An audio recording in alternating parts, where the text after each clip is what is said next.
Many of you may have witnessed performers who spin plates to entertain crowds. These performers are a model of organization. The performers usually have many plates spinning at the same time and must constantly be aware of the condition of all the plates they have spinning. Ignoring one of the plates too long could spell disaster. Just as these performers must balance many responsibilities and divide their attention well, college students have many demands that require their attention. We need to organize our lives so that we're able to manage all of our responsibilities. If we aren't organized, we may forget things that immediately demand our attention, and just as with the performer, this can spell disaster. Some of the many responsibilities that students must manage are our studies, extracurricular activities, church responsibilities, social life, family life, employment, and physical needs. Our goal as a student and as a person is to keep all of these plates spinning at the same time. The outcomes for this lesson are for students to first, value their time and know how they spend it. Second, understand how to organize their time to maximize every minute. And third, recognize the importance of priorities and apply this in their planning. Do you ever feel like your time is passing like the time on this clock? One of the most common complaints about time is that there's just not enough of it. This first exercise is going to allow you to see how much time you actually have. We each start the week with 168 hours. We're going to subtract from that time spent in classes and labs, time spent sleeping, which if you're sleeping 8 hours a night, 7 days a week, that's 56 hours a week. Time spent preparing for class. Remember, you should spend 2 hours preparing for every hour that you're in class. And time spent on church meetings and callings. You can now pause the video to fill in all these numbers and subtract them from the total. The time you're left with is what we're going to call your disposable time. This is the time that you have left over to use for things of your choosing. Things like work, entertainment, socializing, extra studying, or anything else that you choose.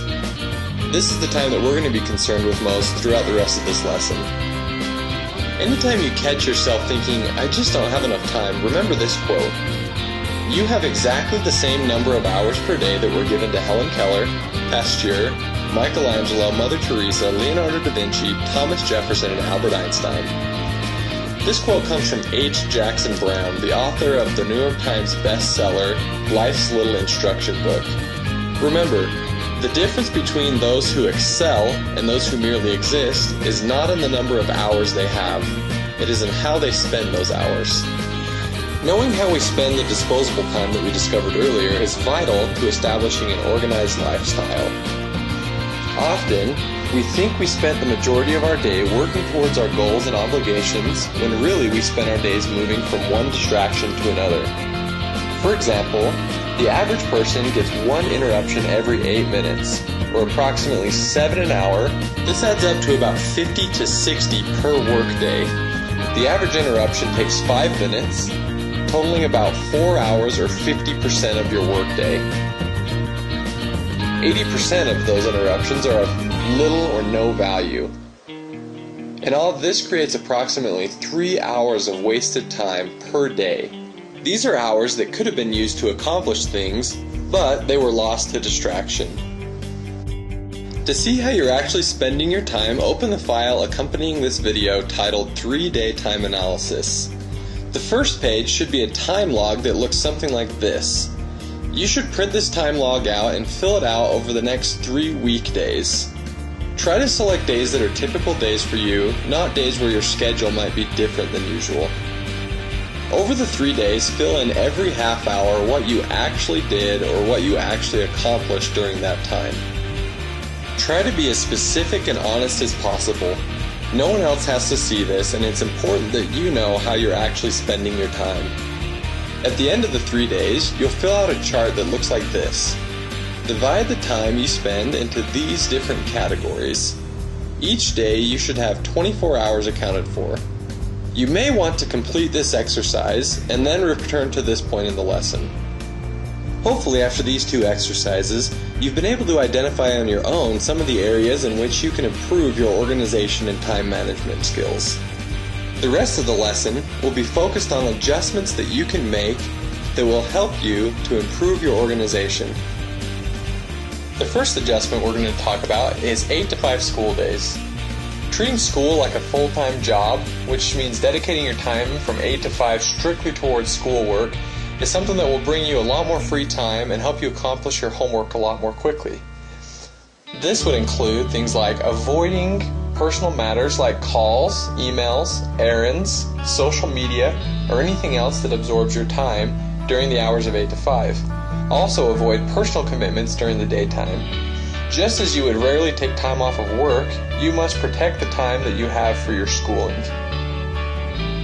When you're not in class, you can also use downtime that you have to complete homework assignments or projects, review material covered in classes that day, or study material previously covered.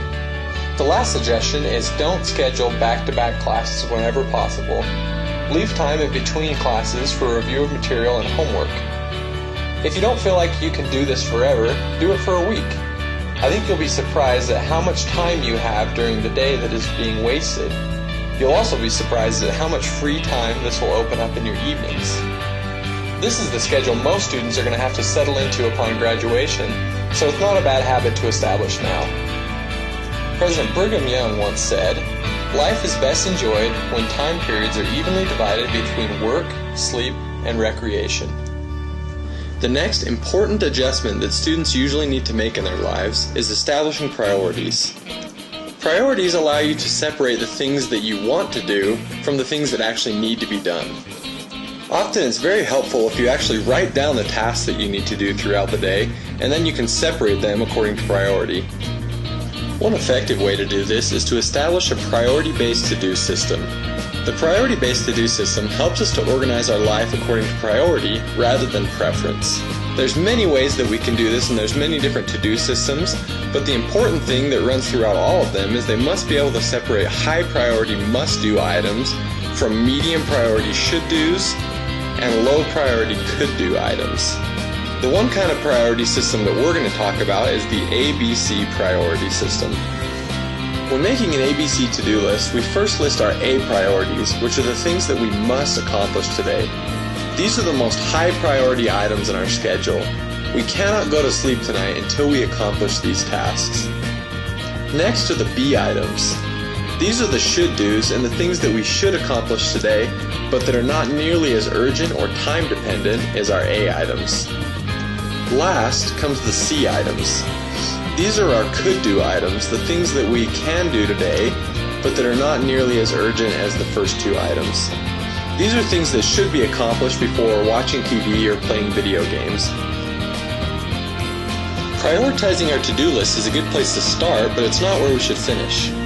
Stephen R. Covey said, "The key is not to prioritize your schedule, but to schedule your priorities." We must now take this prioritized to-do list and transform it into an action plan that we can follow throughout the day. We can do this by taking our daily schedule with our fixed commitments already inserted and find time to accomplish our A priorities. Next, we insert our B priorities at times we think that we can accomplish them, and then with whatever time is left, we schedule our C priorities. Now we know not only what we need to accomplish, but when we're going to accomplish it. The last principle that we're going to discuss that will help you improve your organization is planning. NFL quarterback Charlie Batch says proper preparation prevents poor performance.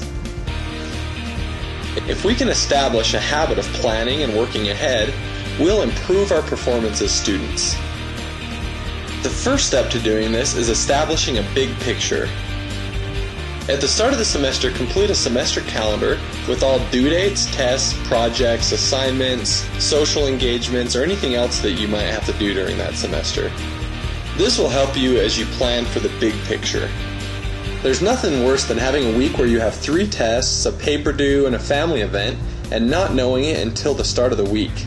This calendar will help you identify these trouble weeks and plan ahead for them. Next, take time at the end of each day to review your day's accomplishments and look forward to your daily and weekly goals and at your big picture calendar. This doesn't have to be lengthy. It can be very brief, but should be very frequent. Last, approach large projects a little at a time. When you receive a large project like a paper or a presentation, Start the project on the same day as you receive the assignment. Even if by starting you just create a file on your computer and begin to brainstorm topics, it's much easier to come back and work on a project that's already been started than starting one fresh. A few final adjustments that will help you keep your life more organized are: first, separate your study or work area from your normal living area. This may be somewhere in your apartment where you can be alone, or it may be somewhere outside your apartment. Above all, it needs to be somewhere that you will not be distracted or interrupted. Next, when you're studying or working, eliminate distractions.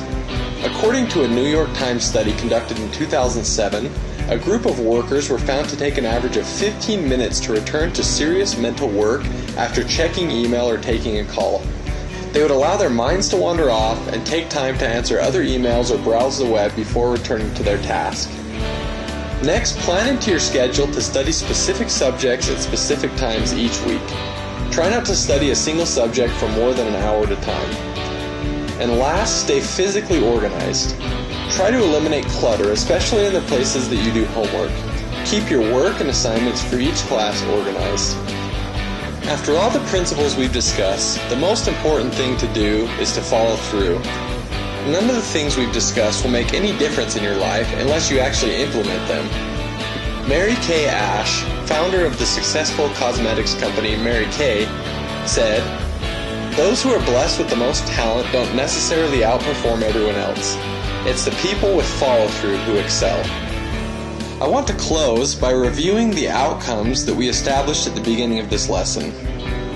The outcomes of this lesson are for students to first value their time and know how they spend it, second, understand how to organize their time to maximize every minute, and third, recognize the importance of priorities and apply this in their planning. You should now feel confident in each one of these areas. If you don't, go back and review the material that we've discussed. And good luck as you seek to become a more organized student and individual.